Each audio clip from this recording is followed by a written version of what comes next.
புடவ கட்டுன வெள்ளரிக்கா புளிப்பா புளியங்கா அவ புடவ கட்டுன வெள்ளரிக்கா பார்த்தா பாவக்காயிலம் பருவத்தில கொசாக்கா பார்த்தா பாவக்காயிலம் பருவத்தில கொசாக்கா சோக்கா நடக்கும் போது சுத்த வேணும் பூசணிக்கா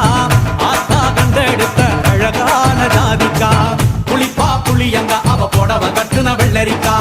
புளிப்பா புளியங்கா அவ புடவ கட்டுன வெள்ளரிக்கா